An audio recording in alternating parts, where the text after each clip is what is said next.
back on this and we'll say, aren't you happy that we did it our way? Everyone we knew was saying no way, but we were never listening anyway. So don't be just standing in the doorway. Don't you know we gotta hit the highway? Darling, this is gonna be a good day. And I've gotta say that I'm not bad myself, but you're amazing. You're amazing. One day I'll be looking back on this and I'll say, I'm so happy that you said you would stay.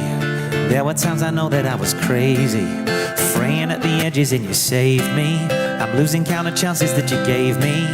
You're laughing at me dancing really badly, telling me the reasons why you'd gladly do it all again. 'Cause I'm not bad myself, but you're amazing. You're amazing. Did you get it yet? Give it a try. I'm not bad myself, but you're amazing. You're amazing. Oh yeah. Well, hey, words could never adequately convey everything you're giving to me today. But holding you is better than a holiday. And leaving you, I dread it like exam day. So at the risk of sounding kinda risque, everything to now has been the foreplay. Darling, I would follow you to Norway or anywhere you wanted. 'Cause I'm not bad myself, but you're amazing. You're amazing. You sound pretty good.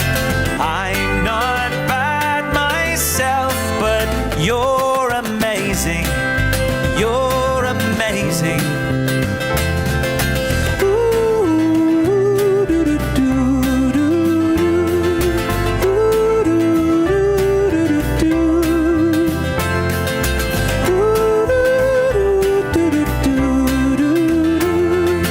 I'm not bad myself, but you're amazing.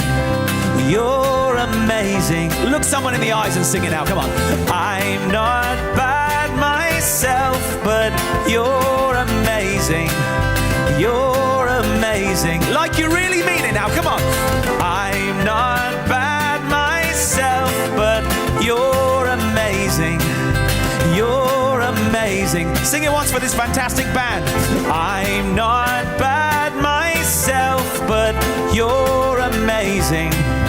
You're amazing. And for all the volunteers that make this place happen, I'm not bad myself, but you're amazing. You're amazing. Look at someone you don't even know and sing it. I'm not bad myself, but you're amazing. You're amazing. One more time. I'm not bad myself, but you're amazing. You're amazing. Oh yeah. One day when we're getting wrinkly and our hair's gray, a rusty old banger in the driveway, one of us will maybe wear a toupee, but I will still be loving you.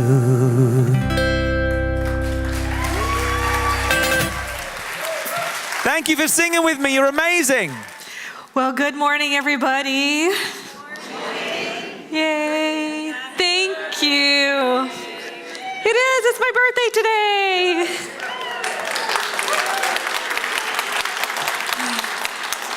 I just want to look at all of you because you're so beautiful and handsome and spectacular. Well, a year ago, at this very time, I was in Egypt hanging out with Center for Spiritual Living.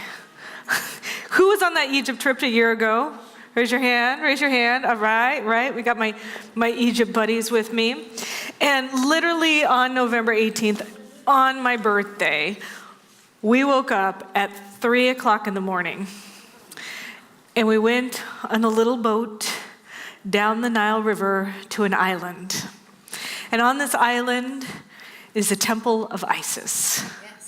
And Temple of Isis, now Isis is the feminine archetype of creation. She is the goddess of fertility and motherhood. She's the goddess of birthing new things in the world. Literally on my birthday last year. And we went to that temple, in order to watch the birth of the sun on that day, the sunrise over the Nile River. But before we did that, we walked into the temple and we went to the holiest of holy areas, into the inner sanctuary where the altar to Isis is at. And when we were in there, we had an opportunity to pray, to meditate, to do whatever we wanted to. And what I did is I sat down and I just opened myself up and I asked Isis, what would be the most expansive thing for my life? What can I imagine? How can you assist me? Now, I know here we teach that God is everywhere present, including in me. It's not an external, but at the same time, there's always a vibration, an energy to different expressions of the divine. And so as I tapped into that divine expression, I got this image. And Isis came down in all her glory, and she was splendiferous. Wings, huge wings, glowing. And she came down, and she touched me right in the middle of my forehead. Bing! And I had wings that burst out of my body in my mind's eye. And she said, now do that to other people. And in my meditation, in the image, I touched people on their forehead and bing, bing. And all of these people had their wings spread out and awakened. And it went all over the world with people empowered in their own self, awakened to the truth of who they really are. And it wasn't because it was me. It wasn't because it was her. She was just awakening me to the fact that it's inherent in all of us. And she was giving me permission to be the freest, fullest, most magnificent sense that I can be. And so today I give you permission to have the freest, fullest, most magnificent expression that you can be. Because you already have it within you. You already have the wings.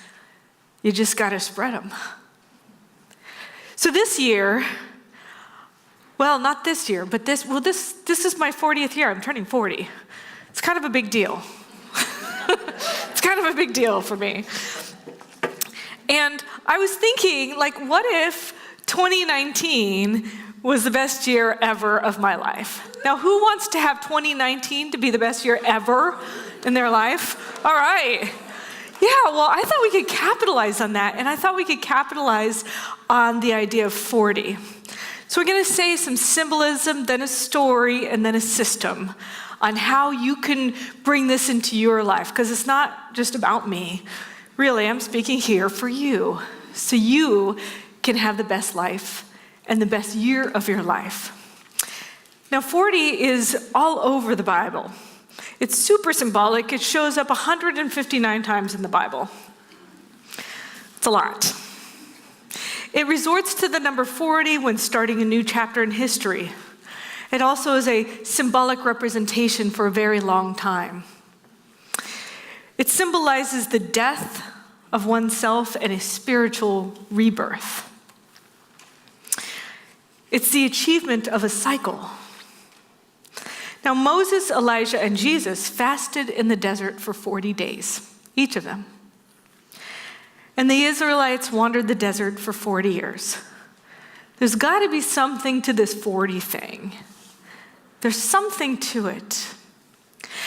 And I'm going to invite you to take a challenge on for the next 40 days, starting today, a gratitude and prosperity challenge. Because I think this 40 can activate something in all of us, can awaken something in all of us in a profound way. And what I know about group consciousness is when a group of people do things together, that the miraculous happens even faster, even bigger, and in even more amazing ways. So I thought, why don't we just take on a 40-day challenge together? And we can provide that momentum to have the best year of our lives. Now, 40 days from today is December 28th. There's more symbolism in the 40. In the Bible, 3 kings reigned for 40 years each: Saul, David, and Solomon. Goliath taunted Israel for 40 days before David defeated him. And if you're looking in the Torah, the number 40 symbolizes the ascent from one level to the next higher one. And it can only come after reaching and fulfilling all aspects of the previous level. And it allows the emergence for something entirely new. Now, what I know in my life is that 90%, often it's, for a lot of people, often it's more than 90%, of my thoughts come from prior thoughts. I continue the same things that I've been thinking, and it's only when a new thought is introduced into my life that something can shift and change. But I gotta be open. I gotta create the spaciousness for that to happen. In the Hebrew alphabet, the letter Mem is the 13th letter, and it's equivalent to 40. The Mem represents age or time of completion. And if you know about Venus, our planet, it takes 40 years for Venus to cross the sky to its original location. And Venus is the ancient fertility symbol. So it's a very important symbol of fertility, renewal, and change. And I was thinking about how it would be nice to get a reboot, to kind of get a cleanse or a clearing. I was thinking about that because I was cleaning I have this very large living room window that has a lot of film on it from lots of time. And my wife cleaned out the backyard from all the leaves. And our backyard is beautiful. So I cleaned off that window, I washed it off, and as I was thinking about all of that film that builds up over time, I was thinking about how I need to just clean it off every once in a while. I need to kind of get a reboot, a refresh. My car needs an oil change every once in a while. Because if we're doing the same thing for a while, it's nice to get something new. And I consider it kind of a tilling of the soil, preparing the way for the next highest and greater expansion, for the new seeds that have been planted. And I've been thinking about this time, the fall moving into winter. And the fall is the time of release and letting go. And winter is the time of solitude and quiet. And what happens during the winter time is all the trees are growing their roots. The roots grow the most during the wintertime. So as I was thinking about all this symbolism, I thought if I do a 40-day gratitude and prosperity challenge, it would be tilling the soil, it would be preparing the way, it would be making the space ready for next year to be the best year I've ever experienced in my entire life. And I want that for all of you. I want you to join me in this preparation, this preparatory period, to make way for that expansion of consciousness. Now, there's a story in the Bible called Noah and the Ark. Noah, this wonderful man, was around when there was a lot of violence and corruption, and God came to Noah and said, "You're going to need to build an ark, because I'm going to destroy all of that corruption and violence, and you're going to want to be around afterwards." So Noah took his wife, and he took his 3 children. Hold on, let me get their names. Shem, Ham, and Japheth. And he took them into the ark. He gathered all the animals 2 by 2, male and female of every species on the earth, and he put them into his ark. And a great flood came, and it washed away everything on the planet, and his ark rose above it. And he was saved from all of this destruction that happened. And at the end of the time, he was there and he was able to build a new life and a new beginning. And there was a rainbow that came across as a covenant that it wouldn't happen in this way again. But I think about this story more of a metaphysical story. And I did a little research, and I really like the way the metaphysical meaning applies to my life now. Noah represents the consciousness at rest in the I am.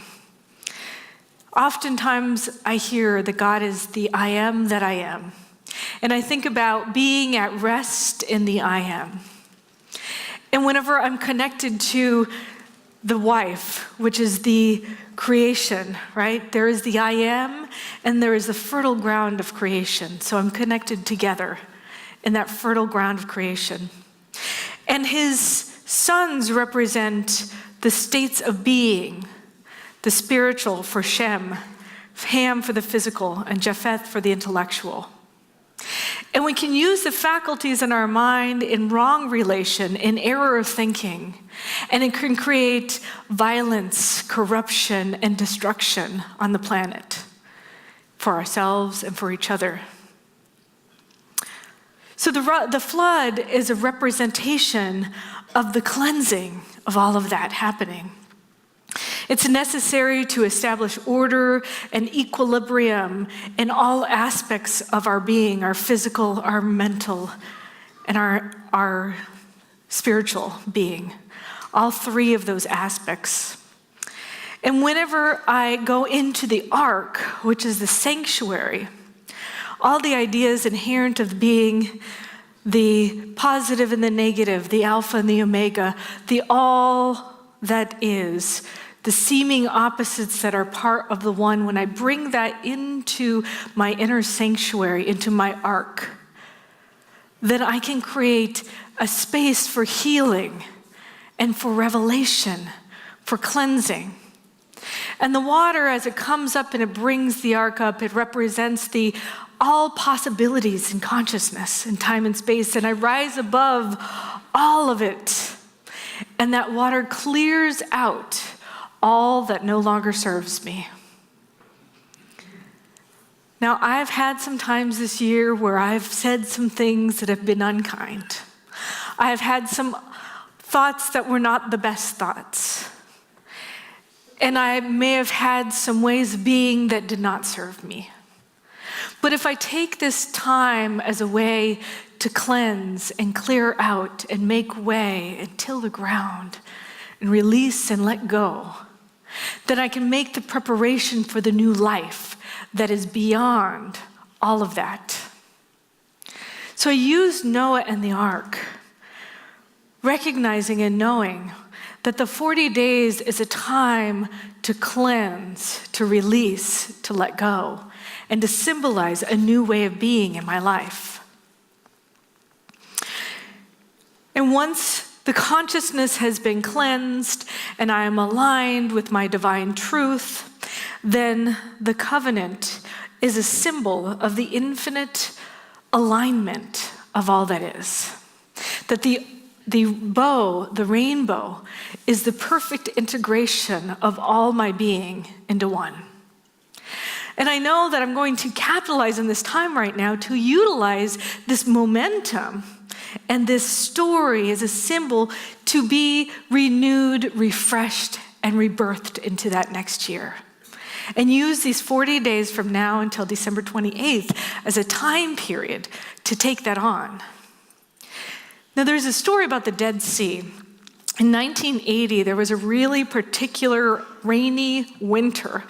It reduced the salinity of the water. Now, the Dead Sea is called the Dead Sea because nothing can live in it. It's so dense and salty. It's just like nothing survives. So on this particular winter, it rained and rained and rained and rained. And the water shifted just 5%. And this algae was able to bloom and grow in it. And the entire sea was filled with this algae. And I was thinking about how just a little movement was required for a massive effect. That little tiny movement. I think oftentimes I forget that I think, I have to take a big leap in order for something amazing to happen. But really, that's not necessary. All that's necessary is for me to do a little movement every day. So I'm going to take on these next 40 days, starting today, as a gratitude and prosperity challenge.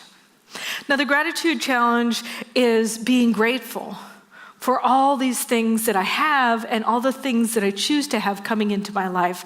And the prosperity challenge is recognizing and seeing the prosperity that's around me, even whenever I have not noticed. So now I'm tuning my mind to it. But I have a system that you and I can do this together. It's really cool. We have this amazing 40 days to prosperity that Kathy ended. I wonder why she picked 40. 40 days to prosperity. And then our book of the month is a gratitude formula by May McCarthy. And the system that May puts into place is a system that I've been using and has so worked in my life. And I'm going to tell you the system, but the secret before it is the dream. To dream up what is your greatest idea for next year. What would you love? What would I love to happen next year? And think about what would be some goals that I would like to achieve. And it doesn't have to be goals, it just could be a new way of being. It could be a new experience or expression, but something that's new and different than you've had this year. And once I have that in mind, then I can take on what May McCarthy calls my chief spiritual officer. So imagine this, for the next 40 days, 30 minutes every day. That's all, 30 minutes every day. That means sometimes I could stay at Starbucks for 30 minutes, Sometimes I'm watching Netflix for much longer than 30 minutes. So just imagine 30 minutes every day, and this is all you need to do. First of all, you need to get a book that inspires you. So for the first 10 minutes of the day, you're going to read a book that inspires you. Anything, doesn't matter what it is. It could be one of these 2 books, but it doesn't have to be. Something that inspires you. Then for the next 10 minutes, you're going to write a gratitude letter to your chief spiritual officer. Now, your chief spiritual officer, that's what May McCarthy calls it. You could call it God, you could call it the universe, but the way to think about it is, who is your most amazing mentor that you can imagine in your life? Like I might think of Buddha or Krishna or Jesus or Martin Luther King, there's all these different people who are alive or have lived that I could think of as a mentor, somebody who could give me good advice. Now realize that the great creator created that person, and maybe it might know something even more than you do.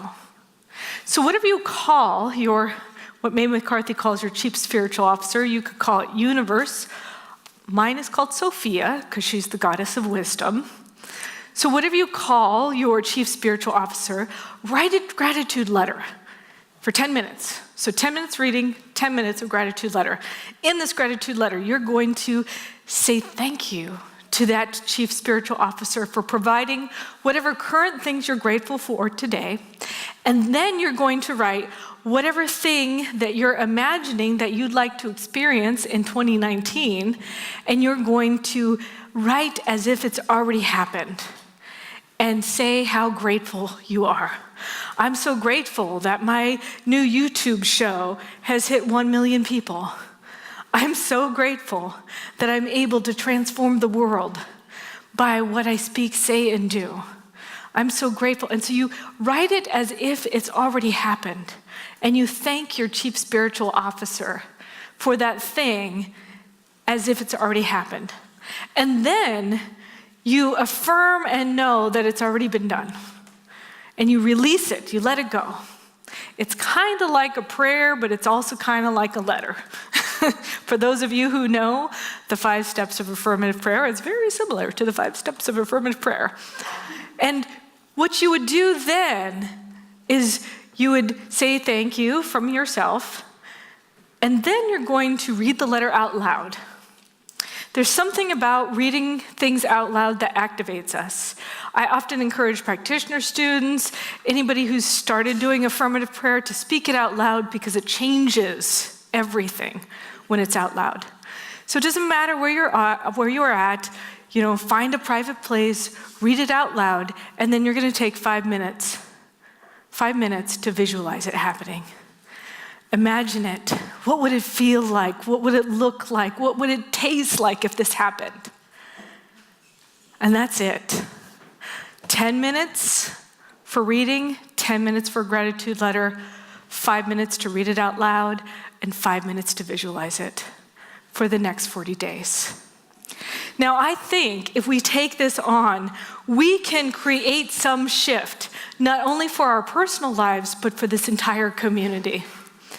And I imagine that us doing this united together in consciousness will provide and make way for multiple miracles to happen in our lives. Now, the thing after writing the letter, for the next 40 days, you have to pay attention.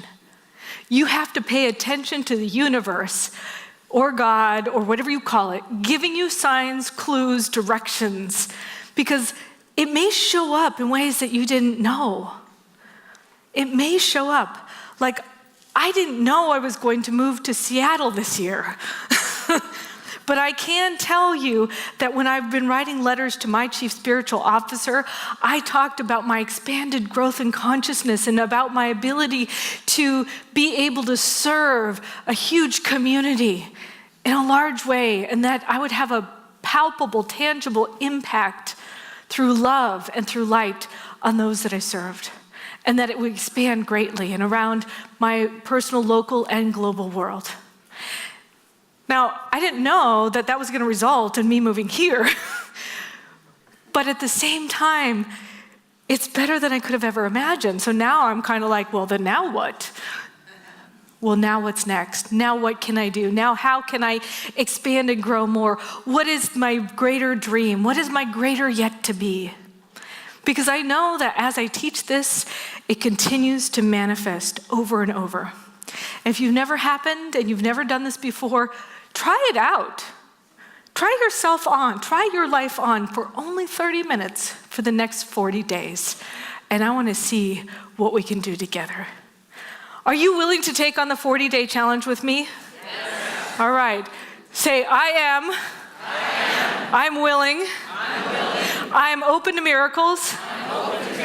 I'm open to love.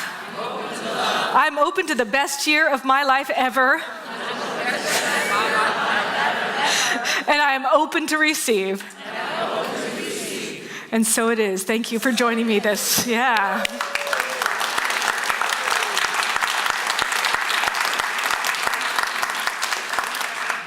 Let's pray.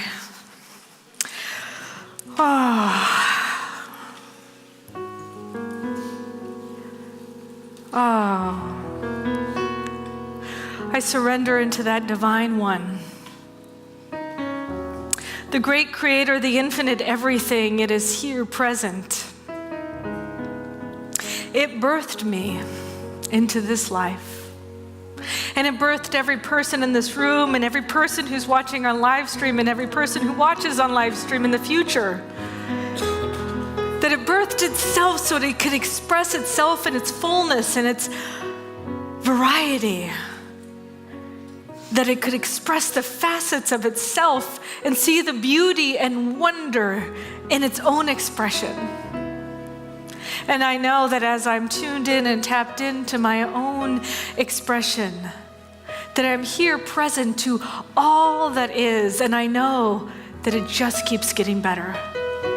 I know and claim that any person in this room who is feeling sadness or resentment, that it dissolves right here and right now, that there is something in consciousness that moves and shifts, that the infinite great creator comes down, touches each and every one of us so that we can spread our wings, so that we can fly, so that we can soar above all of the old thoughts and old ways of being and let them go for an emerging new truth. I'm so grateful to claim this right here and now. and to know that it's already done. It's already done. And as I see it, I feel it, I know it, I allow it to move me. And I know it moves each and every person here in the room in ways that are miraculous, day by day, hour by hour, moment by moment. And for that, I'm grateful. And so it is.